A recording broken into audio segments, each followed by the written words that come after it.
Hello everybody, we're going to go over Scroll Motion version 6.1 today. The companion piece is your modules or the different chunks of the presentation. That's going to have the 6 sections that we are going to cover throughout this. You should be able to follow through each of the 6 sections, which are credibility, which are pages 1 through 3 of your presentation, the pulse of payments, which is page 4, liability, which covers pages 5 through 8, then we go to innovation, which is our card point system, which is pages 9 through 13, and then our accounting package 14 and 15, and finally rounding it out with the close on page 16. The other pages and pop-outs in the presentation at this point don't matter. We're going to make this as simple and quick as possible for you to learn the basics of the presentation. And as you get more and more in tune with the scroll motion presentation and what our message is, we'll continue to add additional videos for you to learn where the other parts are of the presentation. So today, you guys are going to be Joe, the guitar shop owner, and I'm going to do a presentation for you. So as with any presentation, they always start the day you set the appointment. From the time you set the appointment until the time you go in and fill out paperwork, you should be expecting to close that deal. One piece of advice is the night before your presentations, spend a few minutes. Look them up on the internet. See what kind of a company they are, what they do. I like to look at the About Us page. Find a little bit more about that business. So when you go in, you have a leg up on the rest of the salespeople that have ever walked through the door. So to walk in, very simple. Once I walk through the door, hey, thanks for inviting me back in today. Did you want to go ahead and take care of this up front here? Did you want to go back into your office where it's a little bit more private? You want to go back there? Fantastic. So listen, Joe, before we really get started, kind of give you an outline of what we're going to do. In order for me to make the best recommendation for your company, I'm going to ask you a few questions, and feel free to do the same as well with me. But this is the only way I can really make the best recommendation is to go through a few of these things. But before we even get to that, let's just say that one of 3 things is going to happen at the end of our talk today. Number 1 is either you or I will look at each other and say, you know what, I'm going to stay where I'm at, or maybe I'll say, I can't help you.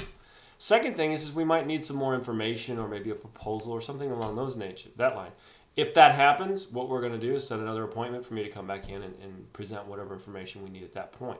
And the third thing, more than likely, is we'll finish this up and we'll do a quick application. It takes about 10 minutes, and then we just need a voided check where you want your money deposited, as well as a last month's statement if you have one handy that shows what your volume is. Fair enough? Okay, great. So, Joe, what got you into this business? Okay, during this portion, we're going to be going through and asking some of the questions. How much of your business is debit? How much of your business is on plastic? Do you take Visa, MasterCard, American Express, Discover? What do you like about your current system? If you could change anything about your current system, what would it be? Okay? This is the beginning portion of this. Now, to go on to the next section. Now that I've learned a little bit about you, let me tell you a little bit about me so you know who you're going to be doing business with today. As you know, my name's Tom, last name Foster. I'm your local rep. I live right down the street. As a matter of fact, let me give you my cell phone number, 317-987-2386. I'll be the local individual that you'll be able to call should you need something. Additionally, before we're done, I can give you the office person that will be your direct contact. Okay? Great.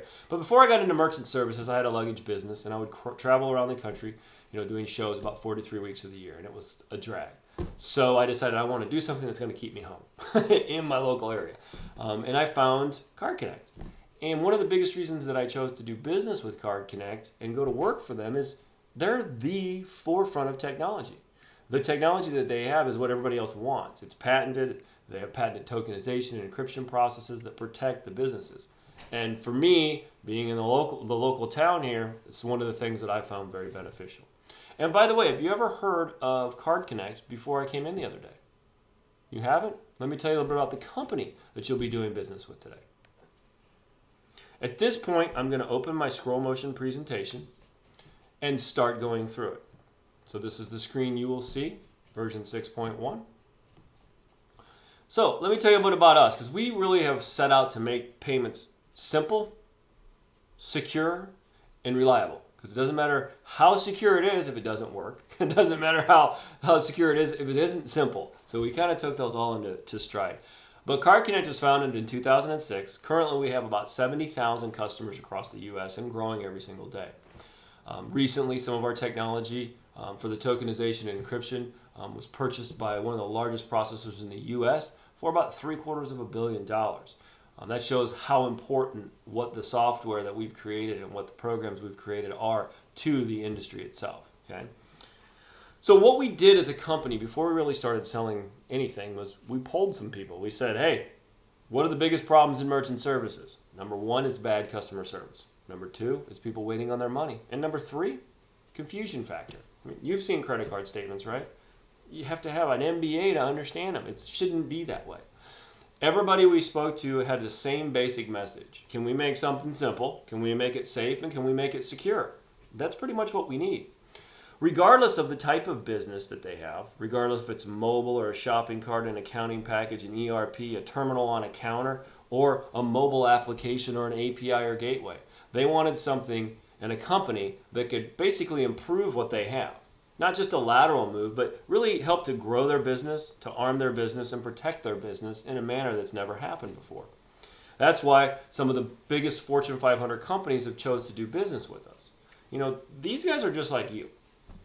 They want something that's compliant, something that's tokenized, basically something they don't have to think about.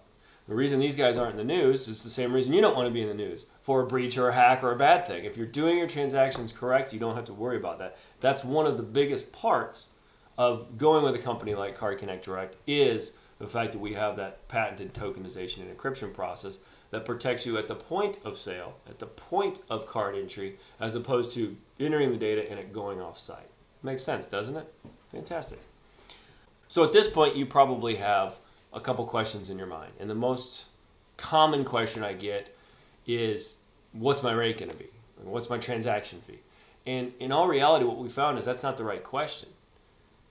The right question is really, what's this going to cost me? Because there's more than a rate and a transaction fee. It's, what is your time worth? How much is it going to actually cost the company? So let's explore that by looking at what the pulse currently is of the payment industry itself. When we were talking to customers, we found that there's 5 basic areas that everybody has some sort of an issue in. At least one. Billing, don't understand it, things of that nature. Service, non-existent, or things like chargebacks. Communication, security, and technology. Each of these sections, we found that customers like yourself have at least one or more issue in each area. For example, billing, what am I paying? Why do these have to be so hard to read on the statements? And why are there always these big long messages that say this is changing and that's changing? Can't it just be simple? And the other part with service, people are very concerned. They're learning what their liability is in chargebacks. Chargebacks has been a situation for years, but it's just recently got very rampant with the advent of these chip cards. Is that, when a chargeback happens, people get these little envelopes in the mail, nondescript, just say merchant services, and you open it up and you have a deadline to answer these questions and get this information. People have said, look, there's got to be a better way. The next part is communication. Within communication, there's so many mergers and acquisitions that have happened lately.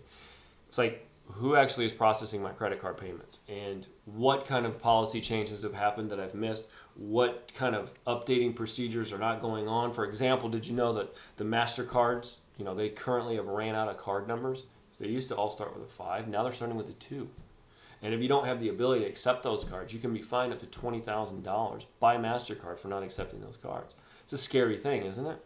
And finally, in technology, really we all want the best, but as long as it doesn't hinder our company, meaning if it's too complex, throw it out the door. If it takes too much time and effort to train, throw it out the door. If it goes obsolete too fast, throw it out the door. There's got to be some kind of technology that's simplistic. And as you can see by looking at the pulse of what the payment industry really is, you can probably relate to a few of those questions and a few of those concerns, can't you? You can? Great. Which of those were the most like you? Okay, great. So now that you've seen that, let's explore what the actual liabilities are within the merchant services industry. Because quite frankly, doesn't everybody walk through your door and talk about how great their company is and how great this is? Why don't we talk about what the negatives are of taking a payment? What is your risk? Let's get to the bottom of it. Okay. First thing is EMV, little chip cards. Now, do you currently accept chip cards in your business? You don't? Okay. 39% of the business owners in the U.S. have the ability to accept them right now. The rest of them are kind of flying in the wind. The problem is this liability shift happened in October. And what does that mean? Well, as of October of 2015, if an individual business owner takes a credit card, that has a chip on it. They take that card and they swipe it through a machine. They are 100% reliable for the fraudulent and counterfeit activity. That's it.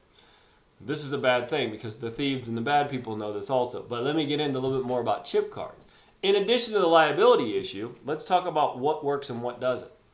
See, here in the U.S., we kind of missed the boat. We did what's called chip and signature. And if you look, watch me sign my name. You saw me sign my name 3 times. They're all a little bit different. It's because there are thousands of ways to sign a name. There's only one PIN. If you've been to Europe, you already understand.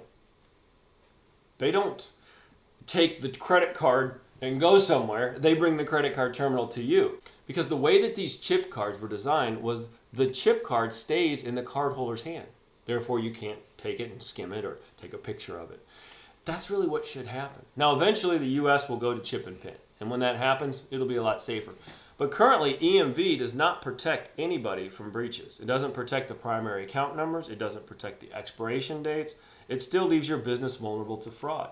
And in today's current market in the U.S., the only way that you can truly protect your business is by having a tokenization and an encryption process. What does that mean? So what is tokenization? So to give you an example, have you ever went to like Chuck E. Cheese or an arcade and you give them dollars and they give you little tokens? That's a token. You change one thing into another. In our business, it's a little more complex than that, but in a nutshell, we turn your card numbers into a bunch of gobbledygook that people can't read. Does that make sense? Great. The next thing is, what is encryption? Sounds fancy and like I've got to do some weird stuff. Let me ask you this. Your car up front, is it locked? It is? If I knew how to steal cars, could I steal it? Yeah. What's the only way to guarantee that car can't be stolen? Barring you standing next to it the whole day. Put an alarm? Good guess, but no, people's cars get stolen every day with alarm systems. The only way to make that car not be able to be stolen is to make it not be here. If it's invisible and you can't see it, you can't steal it. So what we do is we take that token and we wrap that token in an invisibility cloak, and we call it encryption. If you've ever seen the movie Harry Potter or The Invisible Man, you'll know that they're still there, you just can't see them. And that's what we do with our tokenization and our encryption processes. Makes sense, doesn't it? So to talk about the liability, when somebody gives you a credit card for a payment in your business, do you know how long you're liable for that transaction? Most people think that. As soon as I get an approval, it's done. Unfortunately, that's incorrect. It's 180 days. From the time a card is swiped, dipped, or tapped in a business location, the actual cardholder has a 180-day window to say, it wasn't me, didn't make that transaction, didn't happen, whatever it may be. And this is a big problem because you know this and I know this, but the thieves have known this forever. And if you take a look at the state of our current cards, in the U.S., we have, the 16 or 15-digit account number on the front. Some of them have a little chip, some of them don't. And then you have your mag stripe, right? Pretty standard. The reason this is important is because the biggest form of fraud nowadays is not a hack, like Equifax, or a breach, like Target, or the Home Depot, or P.F. Chang's, or the thousands, the grand ones. We hear about these on the news because it makes good news stories. But the biggest form of fraud now is what's called skimming. Skimming is a $16 billion a year industry in the U.S. alone. And skimming can be done in multiple ways. You can, number one, take a card, slide it through a little skimming device. That's it. It captures the data. You can then take it home and download it and sell it. Or you can take a picture, you can write down the numbers, you can dumpster dive. We all know what skimming is like. But the reason this is an important thing is because if I hand you my credit card and I want to buy, say, that $10,000 Les Paul up there, the steps are what? Hand you card, swipe it through the machine, you put in the dollar amount, the receipt prints out, I sign it, and then I walk out the door. Pretty standard.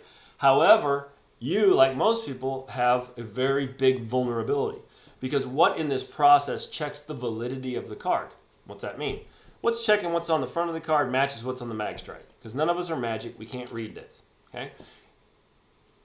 Right? So what these thieves do with these skimmed cards is they take and magnetically imprint them directly onto other fraudulent cards. And they target people and they walk into stores and look for individuals that don't have fraud controls in place. Now, you're going to know what I say right now as soon as you remember what I'm talking about. When you go into, say, a Best Buy and you swipe your own card, what do? They ask to look at it. Why? Because they're doing right here at this step, they're entering in the last 4 digits of the card number. That's it. All they're doing is verifying what's on the back matches what's on the front. If it doesn't match, it stops the transaction in its tracks. That's fraud control for your swipe transactions. So let's pretend for a second that I come in and I buy a $10,000 Les Paul with a skimmed card. Your system doesn't check the validity. 2 months later, you get a nondescript envelope that says, $10,000 Les Paul is being disputed, because the card holder says, hey, I was never at Joe's Guitar Shop. It wasn't me. It didn't happen. All of a sudden now you got to stop your day. You got to figure out where the sales slip is, where the credit card slip is, and everything, because that's what they ask for. They ask for 2 things, a copy of the sales slip and a copy of the credit card receipt. So you stop what you're doing, you find them all, you make copies, never send the originals, and you send it in, and you think, man, I got everything I need. It says right here on the credit card slip, swipe. And there's a person's sale right there. And the guy in the complaint said that he wasn't even here. Ha, his card was here. Ha, whatever, I won this. That's what most people think. However, what I'm going to show you now is what people don't want you to know. What are they looking for? They're looking for 3 things. Those 3 things are, number 1, proof that that card was authorized to be used at your location. Easiest way, swipe it or dip it or tap it. If it's an online transaction, by doing your AVS and your CVV2. But the proof of card is very easy. Now, the second thing is proof that goods or services have been delivered in a timely manner. Hence the reason they want the sales slip. What'd they buy? Third thing is proof that the card holder authorized that card to be used at your location for that dollar amount on that day. And the easiest way is a signature. However, if it's an e-com transaction, there's AVS and CVV2 as well as IP tracing and velocity filters. It's a whole other story. So to go back to our situation that we have here, the card issuing bank gets your copy of your sales slip and your credit card slip, right?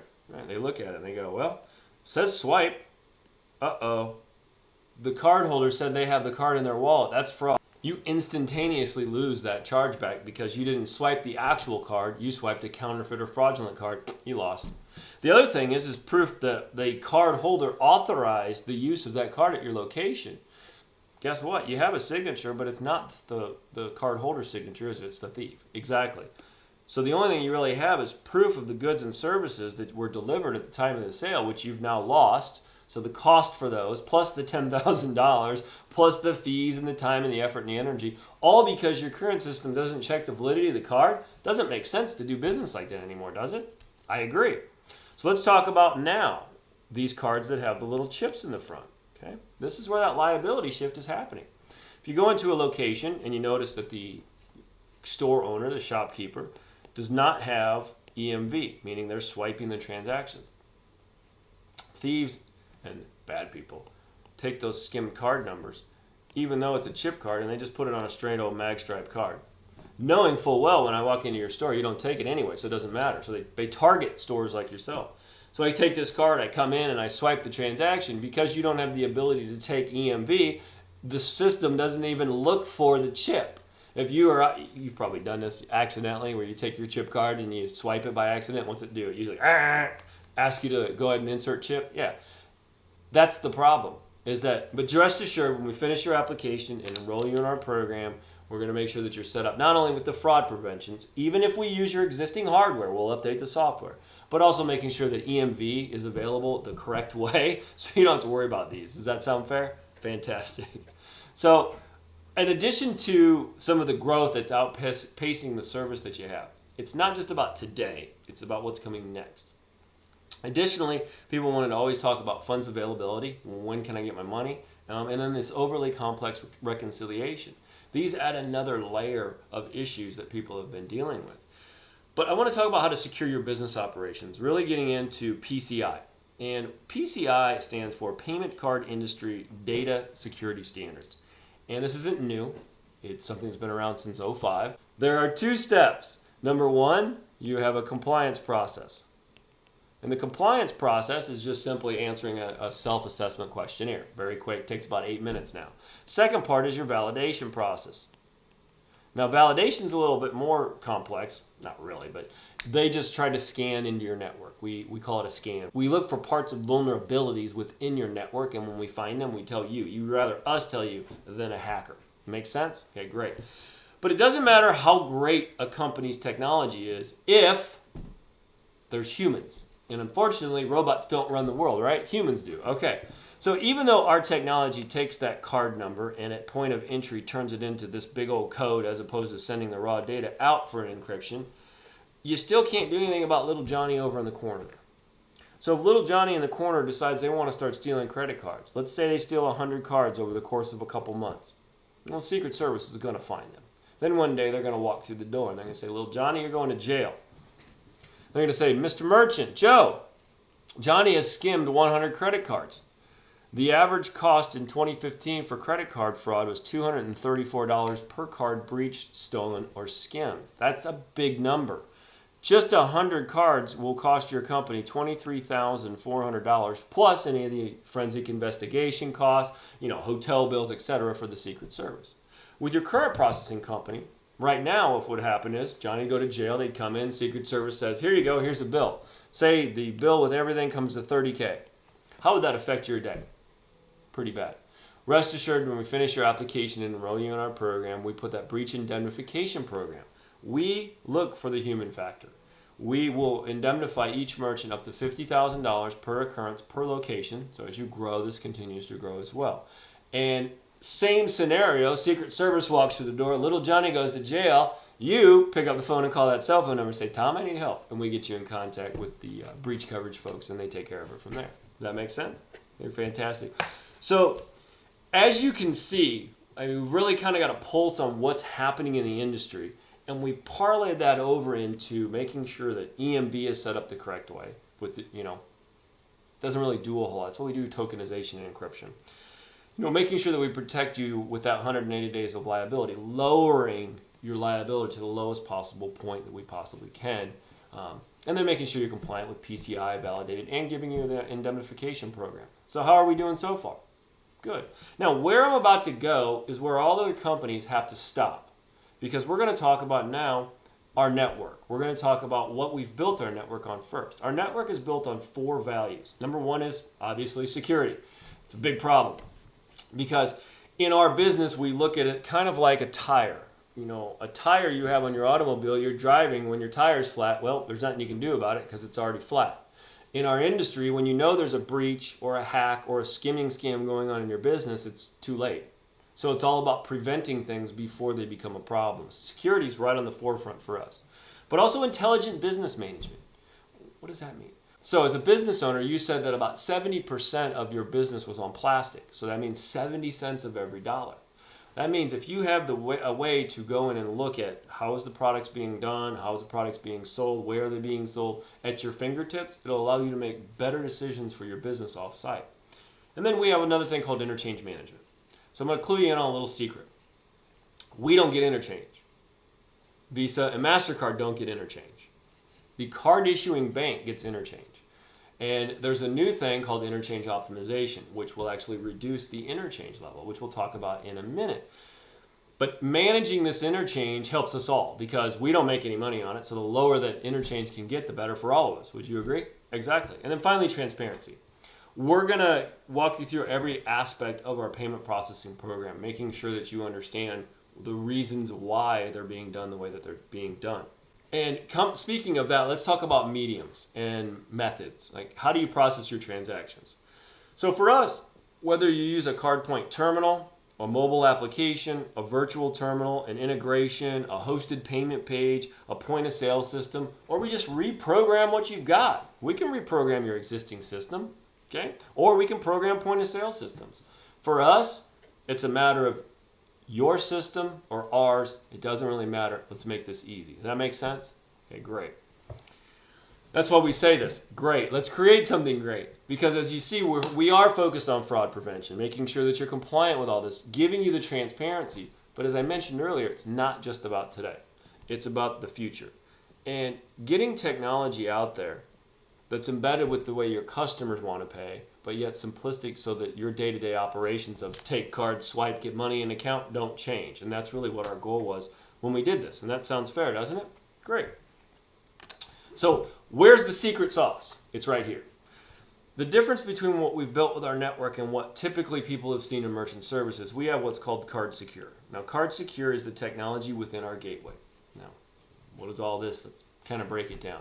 Most people are used to a countertop terminal or a point-of-sale system or maybe a mobile app on your phone, or you log into a virtual terminal, or maybe you have a hosted payment page or a shopping cart or an API, or maybe even some type of an integration.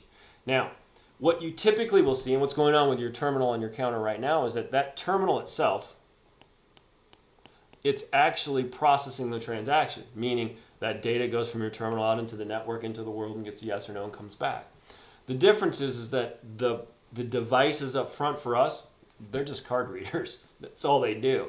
The magic happens here because everything has a direct link into our CardSecure gateway, meaning the transactional data, remember I said it's tokenized and encrypted at the point of entry. It doesn't matter what device or item you're using to enter it. What matters is that it's being entered onto our gateway. That's what creates the simplicity for the tokenization and the encryption, because it all happens in live time right then and there. So the next part that we're going to get into is what every customer gets, regardless of using our systems or your current systems or point of sale system. It's the unique part about our program is that it's done on our gateway. So we've built this platform for the business owner in mind. So even as we were polling people, they kept coming up with ideas and, hey, here's my problem here, here's my problem there. One of the big complaints we heard was that you have to go to one site for something else, one site here, one number for this, that. It became a hassle. So we wanted to create a program and a platform that has one login, one app, one website, one phone number, regardless if you're using an online system, a mobile app, a desktop terminal, or a browser-based system. So all of our customers get real-time reporting, recurring billing built in, chargeback management, statement archive. This can be done on any device. It could be done on a computer, Mac, PC. It could be done on a phone or a tablet, either iOS, Apple, or Android, which is your Google stuff. And then you can see your statements anywhere. Like, check them out, as opposed to it being kind of a hassle for a lot of people as, well, I don't have a statement, I don't know where to get it. We're under the impression that it's your data. Shouldn't you have access to it all the time? Right. There's some other optional things like adding ACH or check processing. Because we do it on a secure and tokenized servers, you have secure customer profiles, meaning that you're a guitar shop.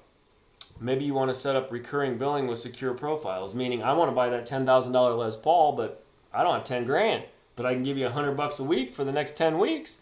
Boom. Instead of me having to come in, you can put it on this recurring billing module and it's set. And as you expand, you're going to see multi-merchant. It will expand with the same login. And you can give permissions to different employees or accountants so they can have access to certain parts of the program. Sound cool? Great. So I do want to talk real quick about interchange optimization. Now, as I mentioned earlier, interchange is the same for everybody. And interchange being the same for everybody means we all pay the same, regardless if you're a hot dog vendor or a Walmart. Visa debit card is, on a regulated debit card, is 5 basis points and 22 cents. It doesn't matter where.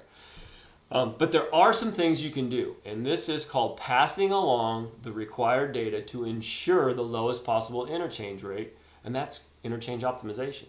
So typical transaction runs through as what's called a level 1, then you can have level 2 and level 3. It's just more data gets passed along. Sounds like a hassle, doesn't it? That's what we thought too. So we automated it. So based upon the card type and the numbers on the card, we're able to pass along to Visa or MasterCard the information that's required to ensure the lowest possible interchange. And it can go, like for example, this one's from 265 all the way down to 18. That's a pretty good deal, isn't it? Yeah. So now, Joe, as you've seen, we are really having a pulse on what the payment industry is about. Looking at making sure that you're compliant with PCI and validated and put that indemnification program, having access to real-time reporting, all of the back end that will help simplify the operations of your business. And it seems pretty good, doesn't it? I agree. So the last part we're going to talk about here is one of the big complaints for people, and that's the accounting package.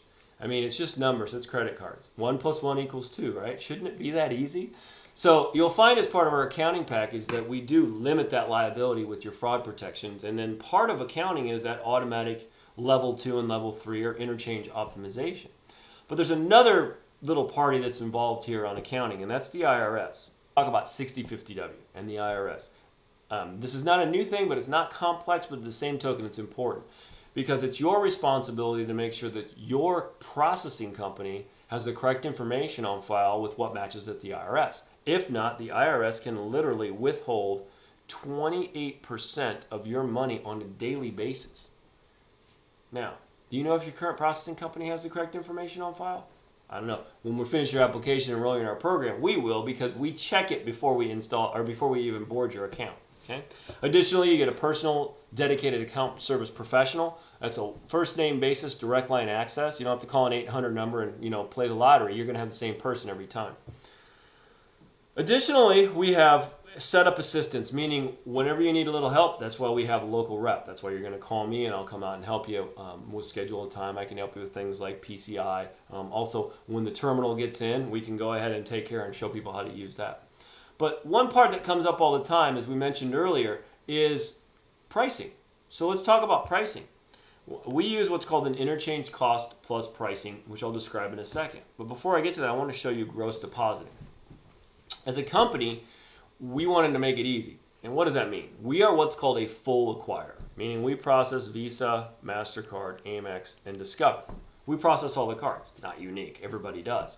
However, usually a company processes Visa, MasterCard, and Discover, and then American Express is over here. So when they batch, American Express goes off to another direction. And then you get it 3 or 4 days later, or 5, depending on if it's a weekend. And they will give you the net of what you get. Meaning if you did a $1,000 sale and they take 2.89%, that means they take $28.90 out and the rest you get. So for reconciliation, you're shaking your head. For reconciliation, it's a nightmare. So we wanted to make it simple. First thing, full acquire. I mean, we process all the cards. Doesn't matter what card type. If you did $12,365.18 in transactions for the day, for us, we don't care what kind of card it is. As long as you meet our next day funding cutoff time, you will get $12,365.18 in your account in the morning. Does that make sense? Great. So when it comes to pricing, I want to show you a little bit about the transparency that we have in the pricing. So first, let's talk about you. How do you bill your customers? Do you have all your guitars in one bucket and charge one price for all guitars? No. And then your drums are in another bucket? No. Bucket pricing, or what in our industry they call tiered pricing, it's where you'll see a qualified or a mid or a non-qualified rate on a statement. Yeah, it's taking 400 levels of interchange and putting them into a few buckets, which, who wins in that situation? The processor. Do you charge the same price for everything in your store? No. Even dollar stores don't do that. And do you bill a little bit now, a little more later, and some more after that? No. For example, if I was to buy that $10,000 Les Paul and you said, hey, it's $100. Then you call me next month and say, Tom, I made a mistake. I didn't make enough money because I didn't even cover costs, so you got to give me another $4,800. And then you call me the month after that and say, hey, Tom, I covered my costs, but I didn't make any profit, so I need another $7,000. No, that's not. You'd laugh. Why should merchant services be like this? You are probably like most retailers I've ever ran into. You have a cost for an item, you add a margin, and you sell it for retail. For example, this pen. There was a cost, they marked it up, and I bought it. That's how it works. Shouldn't your credit card processing be the same? I agree. Because interchange is universal, as we've already kind of uncovered. It's the same for everybody. You can't change it. It's just how you bill over it. So why don't you just pass through the cost plus, and then we have a fixed margin. So let's talk about what your margin can be. So as a merchant, so you processed about $35,000. Well, let's look at our volume pricing guide. So at $35,000 in volume, I would put your account at 0.45%, so 45/100%. And is your average ticket greater than $30 or less than $30? It's greater than, so you'd be at 45 basis points and 12 cents. Very basic. So, for example, a debit card is an interchange level of 5 basis points. We add the 45. So that comes to 0.50. A lot better than 1.5 or 2%, isn't it? Exactly. So the last part of being on a cost plus transparent pricing system is this interchange optimization.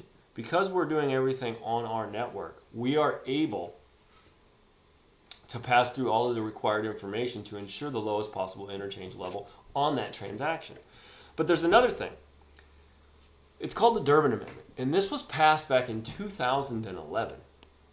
It's a long time. And what happened is that the lobby groups got together and said credit card processing is too high. So Durbin from Illinois said, hey, let's look into this.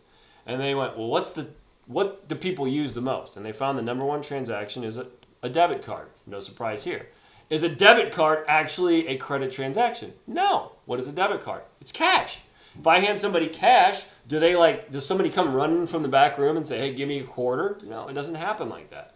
So what they did is they found in this study that the average debit card transaction was about $38. People were spending about 62 cents was the cost. And this is because the interchange level at the time was 95 basis points and a dime for a Visa card. And it was 105 basis points and a dime for a MasterCard. Okay. Pretty decent. However, that's almost the same price as credit cards. That's pretty high. So they wanted to find what was called reasonable and proportional to actual cost. After studying all this, they found that reasonable and proportional was 5 basis points, not 95 or 105, but 5 and 22 cents. Now, what does that actually translate to? Instead of it costing 62 cents, now we're down to about 24 cents. But there's a problem. There's nothing in the Durbin Amendment that says that pricing model must be passed along to you, the end consumer. So if you're on a bucket pricing structure, don't get it. If you're on a flat rate pricing structure, don't get it. Or a bill-back pricing structure, you don't get it. You have to be on a cost-plus pricing structure. Make sense? Yeah. So as you can see, this is really how payments should be. As I said in the beginning, something that's simple. Making sure that your company is secure with that tokenization and encryption process, giving you full transactional life cycle reporting from beginning to end, allowing you to run a transaction on a payment page and see it on your mobile device or vice versa. But giving you advantage of the Durbin Amendment, getting the rules and taking advantage of those rules the right way, making sure you're compliant and validated and give that indemnification program. But additionally, getting you your money when you need it. Now I need the money quickly. Giving that breach coverage program to stand by you in case there is an issue.